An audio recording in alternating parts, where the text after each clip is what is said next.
Shawna Matthes. I'm a therapist here at Safe Harbour, and I am a member of the Canadian Counselling and Psychotherapy Association, and I have a Master's of Education from the University of Manitoba in Counselling and Guidance. I also possess 3 levels of play therapy training through the Canadian Association for Play Therapy.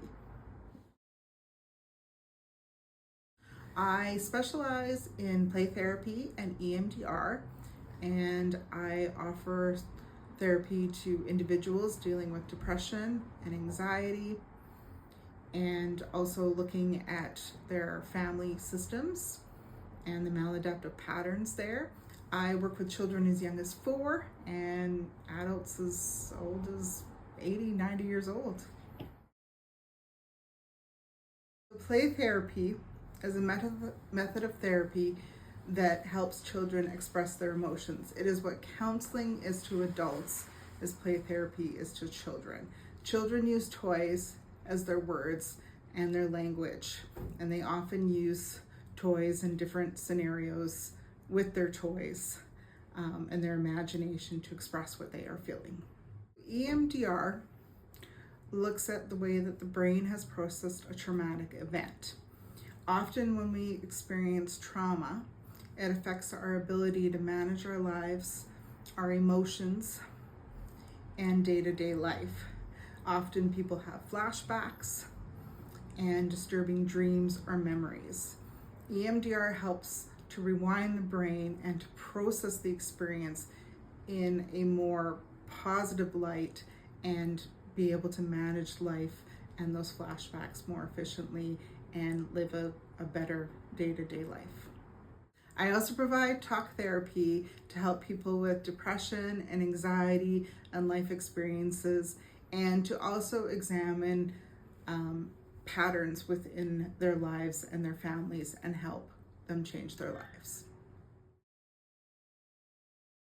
So often parents come to me with questions about the child's behavior, whether their child is acting out at school or at home, or they're presenting some neurodivergent behaviors like ADHD, or they're on the autism spectrum. And play therapy helps them to look at those behaviors and helps parents kind of guide those behaviors in a more efficient way. So with individuals, they often come, maybe they've had a distressing experience like some domestic violence or some kind of trauma or loss or grief. And so they come to me and we can look at how that has affected their lives. We can do things like grounding techniques, breath work, teaching coping skills, and also look at the maladaptive patterns in their life and see how that can help them to improve their lives. I enjoy helping others and listening and holding space for them. I really like seeing the difference that it makes in their lives, and I find it very rewarding work. When I first started working with children, when I was like 12, 13, 14, I worked in a lot of day camps, and I worked with a lot of children who would be now considered neurodivergent, on the spectrum, having ADHD, and I really found that I could connect with them, and I enjoyed working with them, and I really wanted to continue to make that difference in their lives. So I studied in school, and later on I started working with youth and adults and saw the same thing and really enjoyed that for them. And I really enjoyed seeing not only the difference it made in my life, but in theirs as well. I love seeing the relationship and the engagement that I can form with children and clients and the differences in their lives. And I love to play. I love doing art. I love playing games. I love just playing with kids and seeing just how trusting they are and they let you into their world. And with adults, and I see that, I see that difference in their lives, and I see these adults and these children's parents and the children saying, we want to come and they want to play the same things, and the parents saying, you've just helped my child so much and made such a difference in their lives. And also I've seen a lot lately mental health has become so paramount and they're teaching breath work and mindfulness in schools and workplaces and wellness, and it's just so great to see how the brain can change itself, and people are realizing this, and mental health has just come such a long way. Lately, I've been through some grief myself, and so I've seen how that has been really helpful to help me process my own grief and deal with it and manage all the triggers and different parts of my own life. And as a student, you have to do a lot of your own work first. You have to look at all your family and all those systems that have influenced you. And once you can do that work, then you can help others do that work, and you can see how it has an impact on their lives. And I see health, and I see mental health and wellness as a holistic experience. So things like massage or physio or counseling, all those things have an impact on health and can help you all around. I serve ages 4 all the way up to 90. Children starting at around 3 or 4, maybe some work with their parents if that's the case. I will see children alone when they're 5, 6. I see a lot of youth. You got a lot of youth dealing with self-esteem, a lot of children who are dealing with being on the spectrum, needing to learn to self-regulate.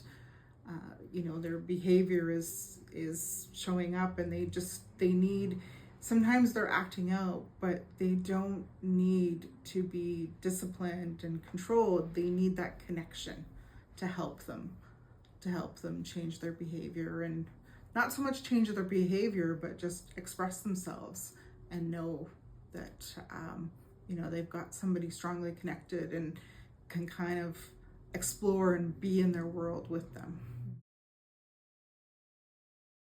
One of my favorite quotes, well, I have 2. So one is from Carl Rogers. And Carl Rogers was a therapist in the 70s and 80s who coined the term person-centered therapy, which is very important to me. So his quote is, "We cannot change, we cannot move away from what we are until we thoroughly accept what we are. Then change seems to come about almost unnoticed." Another quote is from Gary Landreth, a play therapist, and he quotes that toys are used like words by children and play is their language. Carl Rogers sort of looked at people like they were non-judgmental, like he was non-judgmental people and just accepting them as they are. And people are often like really vulnerable in therapy, and we've taught maybe that behavior or what we do is shameful. Growing up, you're taught that. So I think just accepting people as they are and going along with them on their journey is very important. I like to use a lot of grounding techniques, a lot of breath work, a lot of mindfulness. One of the ones I often teach people that's very simple, and actually a client taught this one to me, is just to imagine a box and go, and then eventually, you're not doing it with your finger, but if you're feeling anxious and you're on a bus, or you're studying, you're in class, you're having an argument with someone, just taking that moment just to do that breath. And often with kids, you teach them to like blow out a candle, or follow their fingers, and just doing that breath work and just taking it in and just really doing that deep belly breathing. That I'm here to listen and not judge, not shame them. I'm here to hold space for them and help them work through. I'm here to walk alongside my clients on their journey to wholeness and health.